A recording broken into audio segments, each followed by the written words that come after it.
TT news पर इस वक्त और अब हम बात करने वाले हैं बिहार में क्या शराब माफिया के लोगों की बहार है, क्योंकि जो कुछ वहां हो रहा है, जो घटनाएं घट रही हैं, उससे तो ऐसा ही लग रहा है। बिहार में जहरीली शराब का कहर जारी, लगातार बढ़ रही है मृतकों की संख्या, छपरा में भी और अन्य जगहों पर भी। राज्य में शराब माफिया का तो बहार है, लेकिन सजा भुगत रहे हैं आम और गरीब लोग।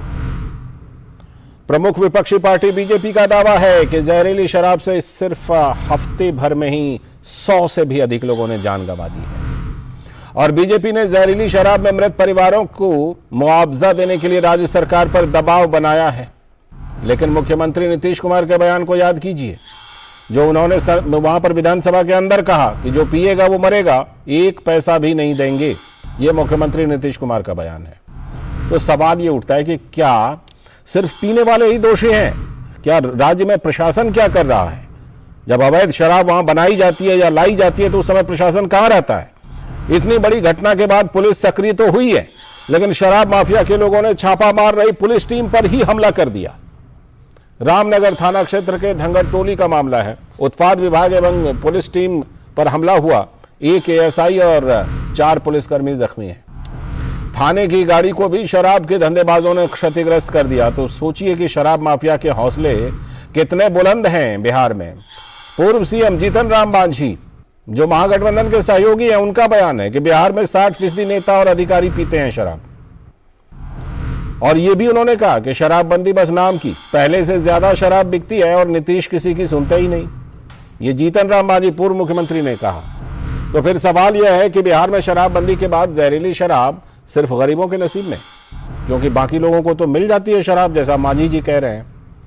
क्या मुख्यमंत्री नीतीश कुमार की बस इतनी सी ही जिम्मेदारी है कि शराबबंदी कर दें और फिर जो जहरीली शराब से मरते हैं उन्हें मरने दें? यह बड़ा सवाल उठ रहा है।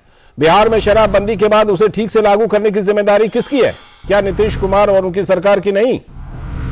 दूर दराज की बात तो छोड़िए, सीएम नीतीश के आवास से सिर्फ 6-7 किलोमीटर पर बीच बस्ती में ही शराब की भट्टियां हैं, ऐसी रिपोर्ट है।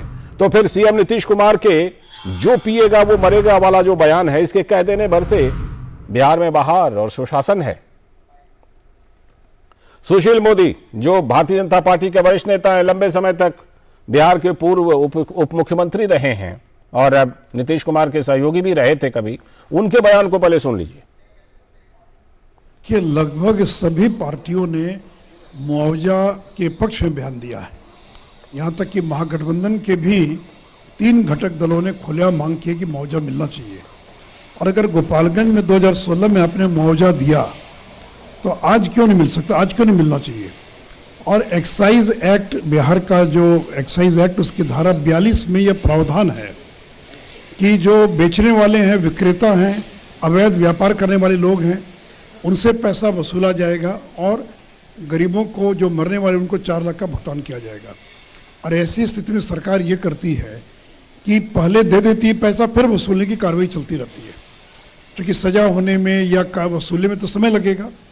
जैसे रोड एक्सीडेंट अगर होता तो सरकार तुरंत मदद करती है और बाद में इंश्योरेंस कंपनियों से पैसा वसूलती रहती है।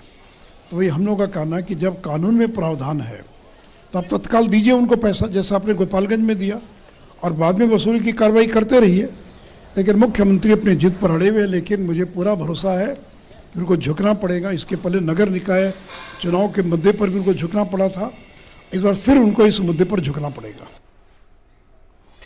चलते हैं अपने संवाददाता कुमार आलोक के पास, जो इस पर और ज्यादा हमें जानकारी देने वाले हैं। जुड़ चुके हैं हमारे साथ आलोक, ये बताइए कि मतलब जो पिएगा वो मरेगा, 1 पैसा भी नहीं देंगे। शराबबंदी कानून तो लागू करेंगे, लेकिन जब अवैध शराब बने या कहीं से शराब आए तो क्या प्रशासन की कोई जिम्मेदारी नहीं है?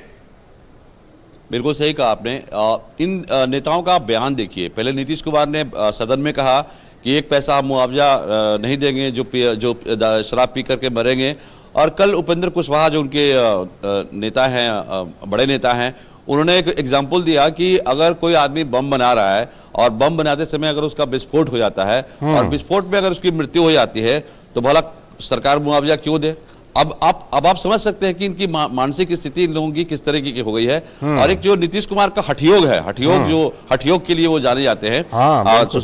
जैसा कि सुशील कुमार मोदी ने कहा कि आप 2016 में आपने गोपालगंज में जो 19 व्यक्ति मर गए थे जहरीली शराब पीने के बाद से, तो आपने उनको मुआवजा दिया, 4-4 लाख का मुआवजा आपने दिया। और ये बिहार सरकार के आबकारी अधिनियम में, जैसा कि सुशील कुमार मोदी ने बताया, कि उसमें साफ साफ और स्पष्ट है कि अगर जहरीली शराब पीने से किसी व्यक्ति की मौत होती है तो वो सर्वप्रथम उसे 4 लाख रुपया तुरंत उसको दिया जाएगा। और जो अगर बीमार होगा, हॉस्पिटल में अगर इलाजरत होगा, तो उसको 40,000 रुपया मुआवजे के तौर पर दिया जाएगा। तो फिर आप किस तरीके से आप कह रहे हैं कि मुआवजा नहीं देंगे? आप बीजेपी को छोड़ दें, आप भारतीय जनता पार्टी ने तो इस मुद्दे पर एकदम कड़ा रुख अपनाया है और विधानसभा के अंदर और विधानसभा के बाहर लगातार वो आवाज उठा रही है कि मुआवजा इन्हें मिलना चाहिए। भारतीय जनता पार्टी को आप छोड़ दें। अगर आप इनके घटक दलों की बात करें तो सीपीआई-एमएल ने विधानसभा के बाहर प्रदर्शन किया है और कहा कि मुआवजा मिलना चाहिए। सीपीआई-एम जो इनके घटक दल हैं, इन्होंने भी साफ साफ कहा किसी भी तौर पर इन्हें मुआवजा मिलनी चाहिए। कांग्रेस के नेता बयान आया है, जीतन राम मांझी कह रहे हैं 60% नेता और अधिकारी पी रहे हैं। और ये भी बात है, रिपोर्ट ये भी है कि सीएम आवास से 6-7 किलोमीटर की दूरी पर तो भट्टी चल रही है आलोक वहां पर। बिल्कुल लालचंद जी, जीतन राम मांझी आज से नहीं कह रहे हैं, वो बल्कि डे 1 से वो ये आवाज उठा रहे हैं जिस दिन से शराबबंदी लागू हुई थी। हालांकि शराबबंदी बहुत अच्छी चीज है, नीतीश कुमार का बहुत ही बड़ा मास्टर स्ट्रोक था, लेकिन उस मास्टर स्ट्रोक को आप इंप्लीमेंटेशन कैसे कर रहे हैं? क्या आपकी प्रशासनिक मशीनरी क्या कर रही है? आपको नहीं पता है कि बिहार में 2 चीजें हैं, यानी शराबबंदी और दूसरा चीज है कि बालू के अवैध खनन पे रोक लगी थी जी। तो अभी आप अगर जाएंगे तो प्रशासन में जो डीएम है, चाहे एसपी हैं या जो बड़े अधिकारी हैं, उनकी पोस्टिंग के लिए इन क्षेत्रों में जहां पर बालू खनन माफिया सक्रिय है, वहां पर बोली लगती है पोस्टिंग के लिए, डीएम और एसपी के लिए। और जहां शराब की अवैध भट्टियां हैं वहां भी बोली लगती है पोस्टिंग के लिए। तो आप ये कैसे कह सकते हैं, आप कैसे ये कह सकते हैं, प्रशासन पर आप कैसे ये विश्वास कर सकते हैं कि शराबबंदी का जो शुद्धतम जो रूप हो सकता है उस लगाम लगाने के लिए, उसके लिए प्रशासन जिम्मेवार कैसे होगा जब यहाँ पर खुद ही आपका भ्रष्टाचार है? और तीसरी जो सबसे बड़ी चीज है यहाँ पर जो मुआवजे को लेकर जो चल रहा है, उसमें एक और चीज आप गौर करने लायक बात है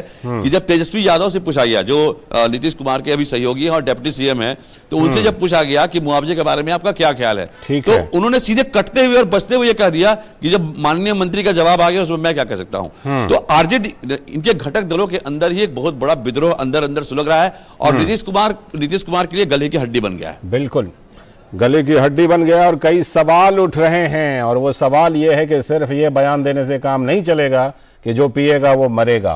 प्रशासन कहां पर है, ये सवाल बड़ा सवाल है। आज प्रशासन की टीम पर हमला कर दिया शराब माफियाओं ने। हौसले कितने बुलंद हैं सोचिए। बहुत बहुत शुक्रिया कुमार आलोक।